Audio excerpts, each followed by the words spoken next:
Hermanos, un feliz sábado a todos ustedes. Dios les bendiga en gran manera. Maranata, el Señor viene. Vamos hoy día en esta linda mañana del sábado a estudiar la palabra de Dios del Evangelio según San Pedro, la segunda carta, el capítulo 3. Para comenzar vamos a hacer una oración pidiendo la bendición divina para que su Santo Espíritu nos pueda iluminar. Querido Padre Celestial, gracias Señor en esta mañana por reunirnos Señor una vez más para meditar en tu sagrada palabra. Tu palabra nunca nos cansará Señor porque es lo más bello y hermoso que has revelado para nuestra salvación. Da consuelo y esperanza y también advertencia. Gracias Señor, estos favores te pedimos en el nombre de Jesús. Amén. Bueno, como ustedes están viendo aquí en la pantalla, el título del capítulo 3 del Evangelio de Pedro, segunda carta, se titula El día del Señor vendrá. Vamos a empezar a estudiar lentamente la preocupación que tuvo Pedro por la iglesia al redactar esta carta. Y él mismo lo dice, el versículo 1. Amados, esta es la segunda carta que os escribo, y en ambas despierto con exhortación vuestro limpio entendimiento. Esto va para todas las personas que andan pues distraídas en este mundo. Entonces, esto es lo que el apóstol Pedro escribió con esa preocupación. Su carta era de exhortación. Y él hace un llamado, ¿no? Que nuestro entendimiento debe estar limpio gracias a la operación del Espíritu Santo. El versículo 2. Para que tengáis memoria de las palabras que antes han sido dichas por los santos profetas y del mandamiento del Señor y Salvador dado por vuestros apóstoles. Ya habían transcurrido aproximadamente entre 2 o 3 décadas después que Jesús fue al cielo. Esta carta en la que menciona esta gran preocupación, ¿no? Que tengan recuerdo, memoria de las palabras dichas por los profetas del Antiguo Testamento y también de lo que Jesús había enseñado en su ministerio y también lo que los apóstoles enseñaban, las recomendaciones, que recordaran, y eso lo vamos a saber ahora. En el versículo 3 menciona, sabiendo primero esto, que en los postreros días, postreros quiere decir en los últimos días, vendrán burladores, andando según sus propias concupiscencias. ¿Qué cosa es concupiscencia? Son deseos humanos, son deseos mundanos, son los malos deseos que dominan el corazón. Entonces, justamente Pedro recomendaba que todo lo que el Antiguo Testamento menciona, la palabra, es una profecía de que los últimos días antes de la venida de Jesús existirían burladores, y que el tiempo no cambiaría. Y vamos a ver hasta dónde se traslada Pedro, a qué historia bíblica del Antiguo Testamento se traslada Pedro como lección, como advertencia de que esto se iba a repetir en los últimos días. Y aquí está el versículo 4. Y diciendo, estos burladores dirían, ¿dónde está la promesa de su venida? Porque desde el día en que los padres murieron, durmieron, todas las cosas permanecen así como desde el principio de la creación. Este versículo es poderoso. Entonces, esto es lo que ahora se está repitiendo. ¿Dónde está la promesa de su venida? Tanto dice que tal año va a venir, etcétera, etcétera, y no viene. Unos han dicho que va a venir el año 2000, otros el 2011 y el 2020, etcétera, etcétera. Y no viene. Pero también aquí va más allá. Justamente la iglesia de Dios, el remanente del remanente, habría un despertar de que se sabría el tiempo de la venida de Cristo. Y existirían estos tipos de burladores. Por más que le expliques que 6,000 años de historia desde la entrada del pecado hasta el año 2031 se van a cumplir 6,000 años de historia del mal, o 6,000 años de historia que Dios puso en ejecución en beneficio del hombre su plan de salvación, y se burlarían. Así como muchos han hablado sobre el año de la venida de Cristo, ahora también se burlan. Acuérdense que Noé también predicó 120 años y vendría el diluvio, ya lo vamos a ver. y diciendo, ¿dónde está la promesa de su advenimiento? Estas serían las palabras de los burladores, porque desde el día en que los padres durmieron, o sea, murieron, acá la muerte lo está comparando como un sueño.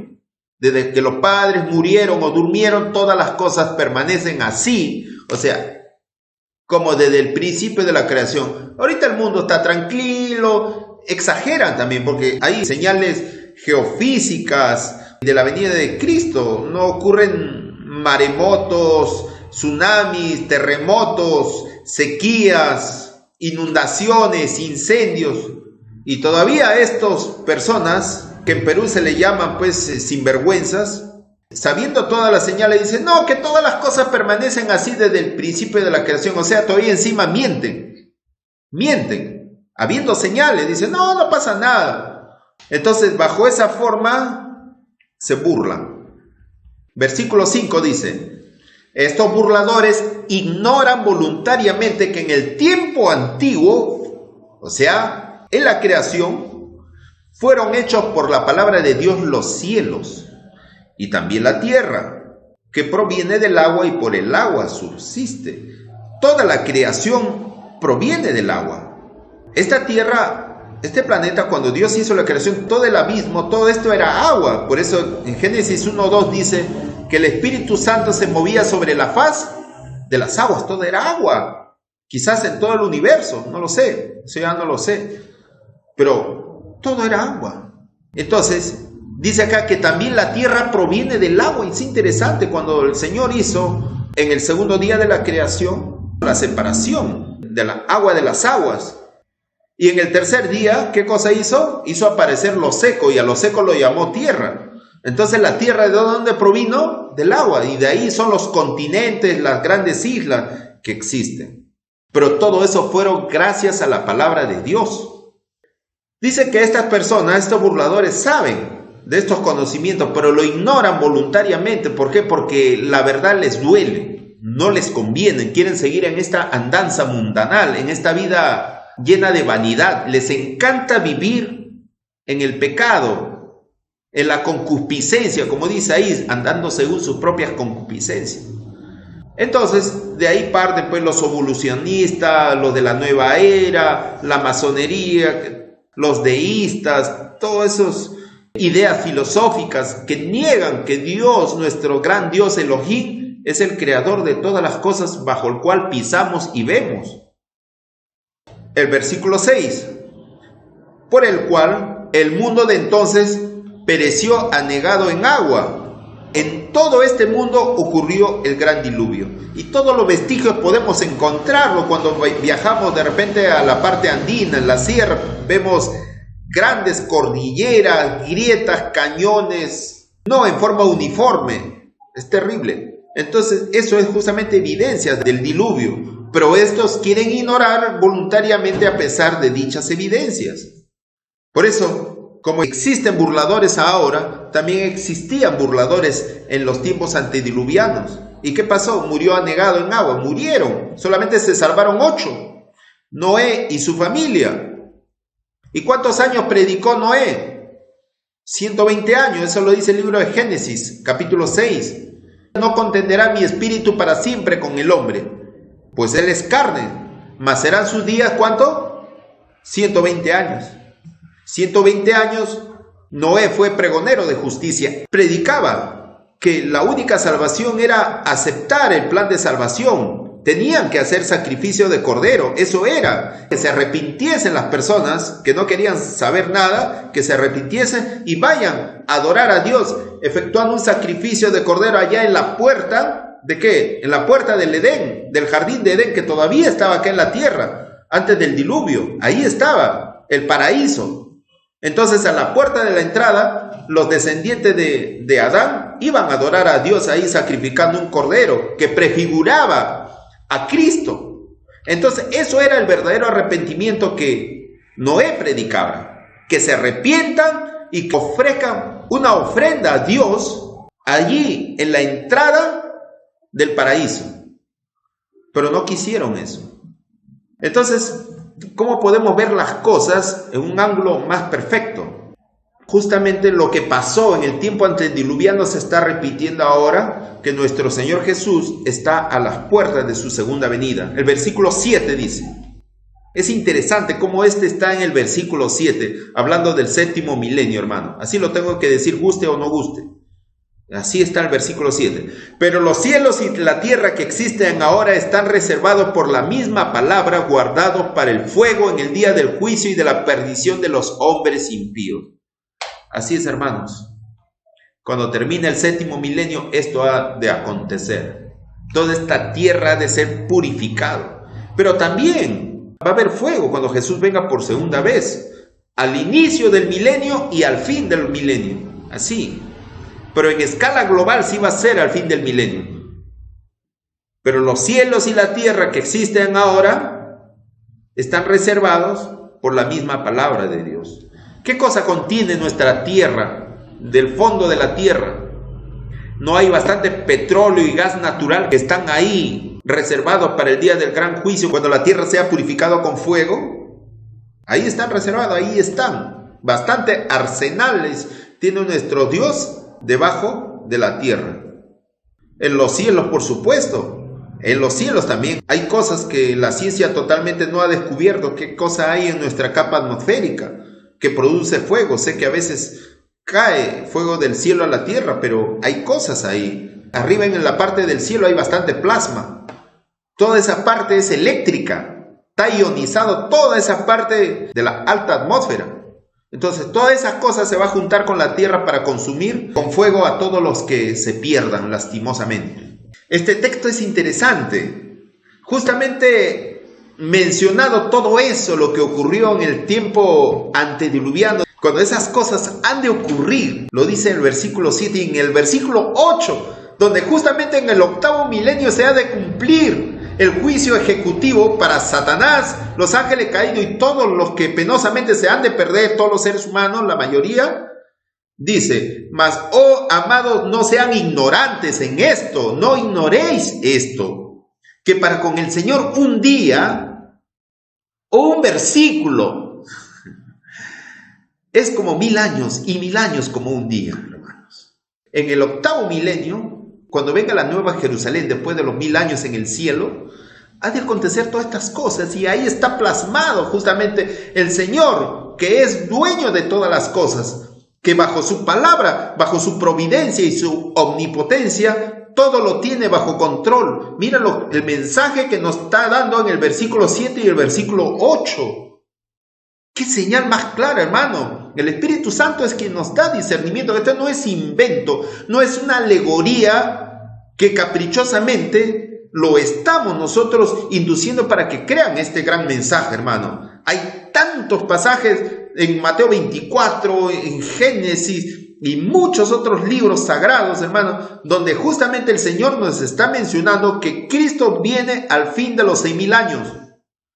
Hermanos, por eso dice, no ignoren esto como los burladores antediluvianos, que para con el Señor un día es como 1000 años y 1000 años como un día. Así, hermanos, guste o no los guste. Esto es mensaje, hermano. Vamos a continuar con la lectura del versículo 9. Y cuando el apóstol Pedro hace alusión en el versículo 8, de un día es como 1000 años, ¿a qué nos está trasladando el apóstol Pedro? Leamos el versículo 9. ¿A qué acontecimiento? El Señor no retarda su promesa, según algunos lo tiene por tardanza, sino que es paciente para con nosotros, no queriendo que ninguno muera, sino que todos procedan al arrepentimiento. ¿Cuál es su gran promesa que el Señor Jesús hizo? ¿No está en San Juan capítulo 14, versículo 1? ¿Vendré otra vez? ¿No es su promesa? ¿Vendré otra vez? Que iría al cielo a preparar mansiones para sus hijos. Y vendría otra vez. Esa es su promesa. Pero no retarde. El Señor no nos ha olvidado nunca. El apóstol Pedro está haciendo alusión de que lo que sucedió en el diluvio, existían burladores. Y también está mencionando el versículo 8 que un día es como 1000 años y 1000 años como un día. Eso es para nosotros poder hacer el conteo, el tiempo del juicio de Dios en esta tierra y de su venida. nos traslada al versículo 9, como que nos está explicando los demás versículos anteriores hasta su gran promesa de su segunda venida. Que el Señor no retarda su promesa. Por eso nos está dando hasta datos nos está dando el versículo anterior, el versículo 8, 1000 años como un día, para que aprendan a contar. Más claro, ¿no? Entonces Dios es paciente, quiere que todos procedan al arrepentimiento, todos vayan a los pies de Cristo para que ninguno muera. Es maravilloso nuestro Señor. Versículo 10, y sigue mencionando, pero el día del Señor vendrá como ladrón en la noche. Pero ¿para quiénes vendrá como ladrón en la noche? En el libro 1 Tesalonicenses, capítulo 5, ahí menciona de que el Señor vendrá como ladrón en la noche para los que no se preparan, para los que ignoran voluntariamente sobre el tiempo de la venida de Cristo. Para ellos va a ser sorpresivo.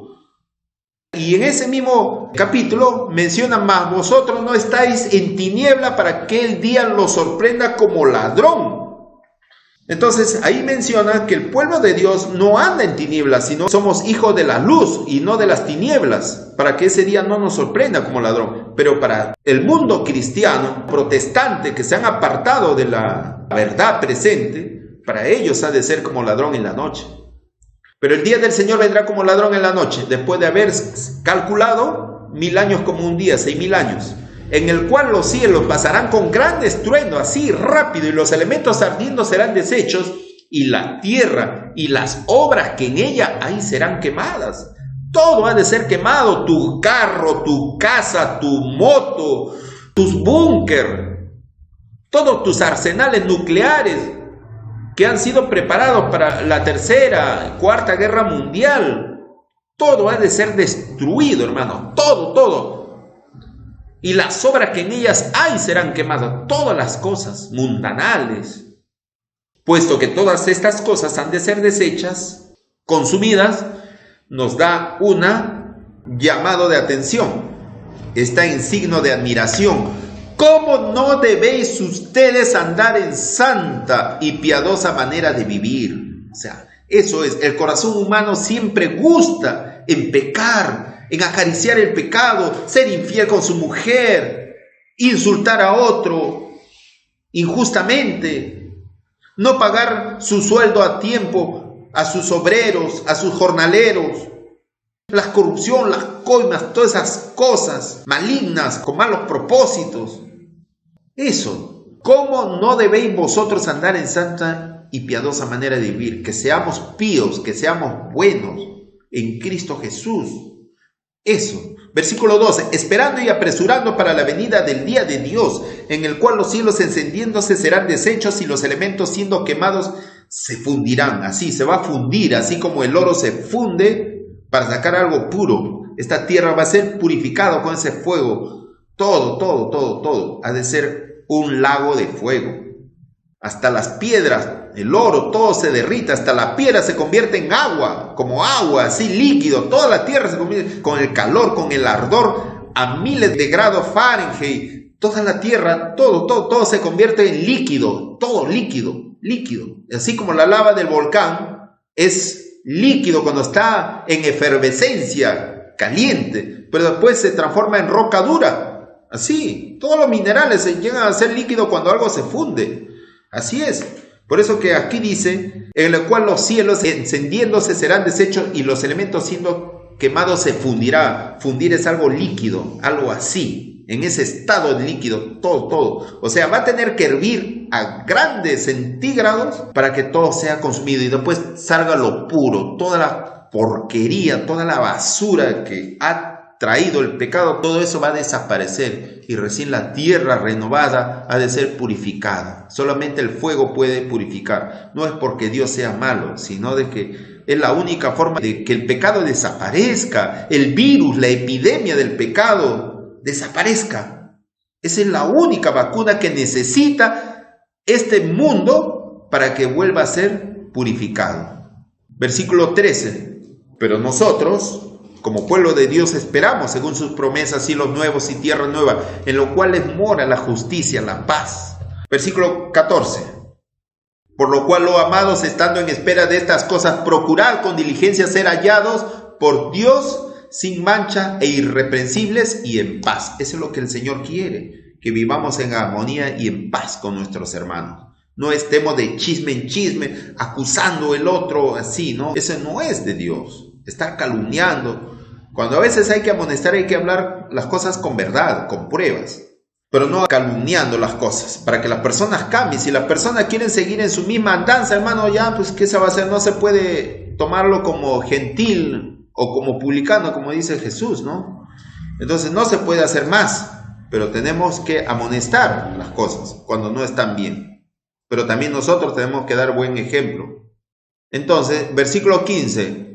Y tener entendido que la paciencia de nuestro Señor es ¿para qué? Para salvación. Son 6.000 años de paciencia que tiene el Señor. Como también nuestro amado hermano Pablo, según la sabiduría que le ha sido dada, os ha escrito, ¿no? Pablo también nos ha advertido muchas cosas de que habrían burladores en los últimos tiempos. Está en la carta que le escribió a Timoteo, que habrían burladores en los últimos tiempos, que tendrían apariencia de piedad, pero negarían la eficacia de ellas. Está en la carta a Timoteo. Pedro se está refiriéndose de lo que el apóstol Pablo ha escrito con tanta sabiduría que tiene, en sus cartas escribió. Pero ¿qué pasa en el versículo 16?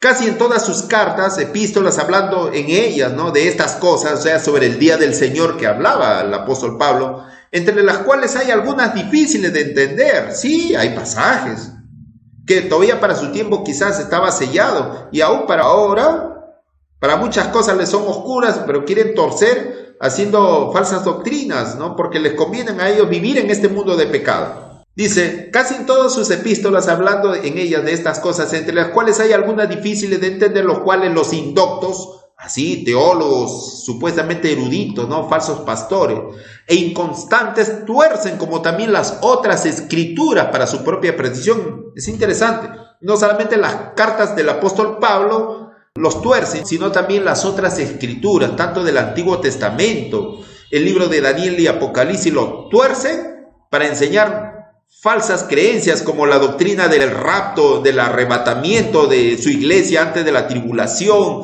Todos esos temas proféticos lo espiritualizan y los tuercen para hacer perder a muchas personas que solamente se conforman en escuchar lo que les predican sus pastores, pero no investigan por su propia cuenta como los bereanos. Y eso es para perdición. Por eso cada uno debe estudiar su palabra con mucha humildad y oración.